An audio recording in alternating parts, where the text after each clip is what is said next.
Yeah. So anyway, so it's in the days of the like adventurer, explorer, kind of anthropologist. So he spends 10 years in the Pacific Islands learning about some tribe. And then he comes up with this idea that the Polynesian islands were not populated from the west, as was believed, like not populated from Southeast Asia or India, but populated from the east, from South America. And nobody buys his theory, and he's like, no, it's true because there are currents that would have carried the people, all they would have needed to do, and there are legends in the region and everything. So he's like, all they would have needed to do was build a raft and travel from right now I'm currently sewing the collar onto a silk jacket that will become the base for a paper lace coat. So I'm just hand stitching the collar on right now. And it's almost finished. And then once this is finished, I will add, I'll start building paper lace onto it to make a paper lace jacket. I guess for me, my mom was a seamstress, so I was always interested in making things and materials and sewing and that kind of thing. And then I studied fashion design in Toronto, and then I moved to Tokyo and studied fashion design even more and worked in the industry. And then I realized that I actually really didn't like the fashion industry, and I wanted to do something different, so I got into academia, and paper is a way for me to kind of explore all of the things about fashion that I don't like. But I got into paper because I was living in Japan. I spent 10 years living in Tokyo, and I was doing my PhD research, and I spent a lot of time with paper makers when I was doing my PhD research. And that's when I learned that paper clothing existed and kind of no longer exists. And it really piqued my curiosity, and I've sort of been researching it ever since.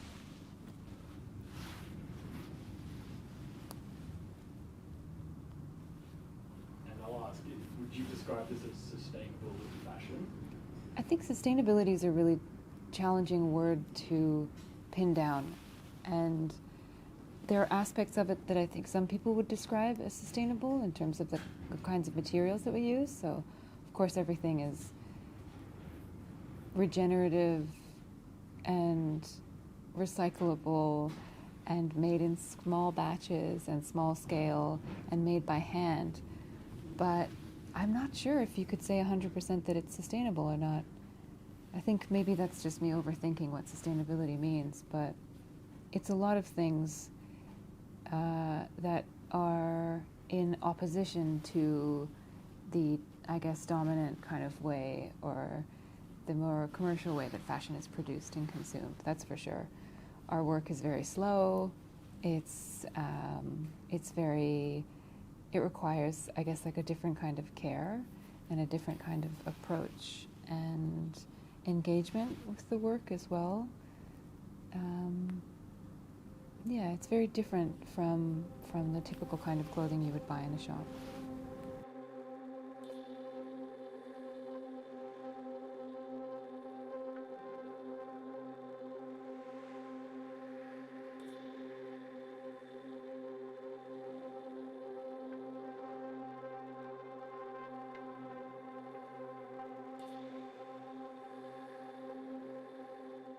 The rag paper.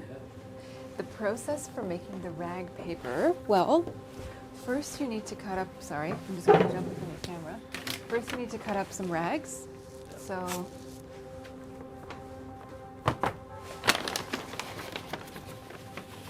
it would be great if we had a shredder, but we don't. So first you need to cut up these little rags and then boil them in soda ash to break them down a bit. And then I take them to a beater. So I'm a member of Paper Makers of Victoria, which is the local papermaking society, which is really cool. So for like $85 a year, I can use all the facilities as much as I want. And they have a beater. So you know how in English we say beaten to a pulp? Yeah. Yeah, because you beat whatever it is into a pulp. Yeah. And then you use the pulp to make paper. Cool. So the beater beats that into basically just fibers, and then I can use that to make sheets of paper. So that's what these are over here. So this is some linen that I beat, and made into sheets. These were the first ones I did, and I'm by no means a good paper maker yet, so don't look at those for any example or any indication of how handmade paper should look. It should look a lot nicer than that. There's someone here in Melbourne called Dodgy Paper, actually, who makes really nice paper. Okay. So if they're watching this, like, sorry. But that's why I want to go to Europe, so I can learn how to make this a lot better. Yeah, but you can make paper out of a lot of different things, as long as it has cellulose in it. So this is a nice sheet here. You can see the little kind of blue swirls. The little blue swirls are denim that I'd cut up and broken down into the paper. And actually, I have a nicer one too. Hang on. The first papers that were made in Western Europe were actually made of rags. All paper used to be made of rags.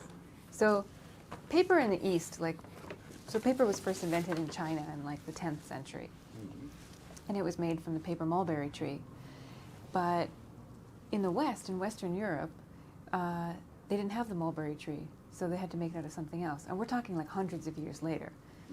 In the West, they started making paper, but they didn't have anything to make it out of, so they used old, like, bed sheets, ropes, like nets, postal bags, all kinds of things, old clothes.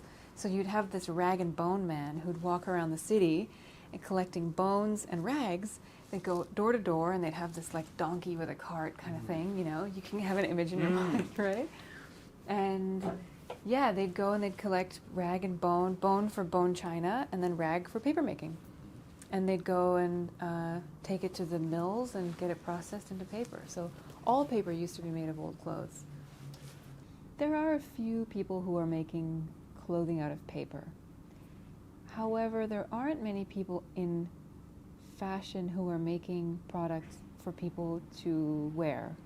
So for the most part, they're making them as artworks and maybe works that represent something or critique something or express a concept, but they're not necessarily made for people to wear in the world every day.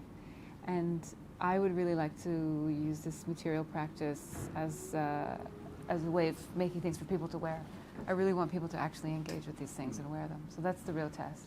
Because I think the critique is stronger if it's in the world and it's really, you know, if it's real. Yeah.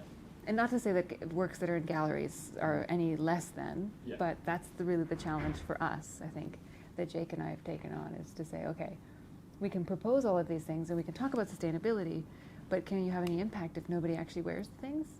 Maybe not. Yeah. But do you think, like, isn't it always the way that it starts on runways as kind of high art and then it filters down to like the mass-produced styles? Potentially. Could we live in a world where people are using paper to make clothes or rag materials, and that's true, but what happens with runway styles that get trickled down into the masses is often something gets lost in that process, and what often gets lost is the thing that costs the most, which is human labor or material costs, right?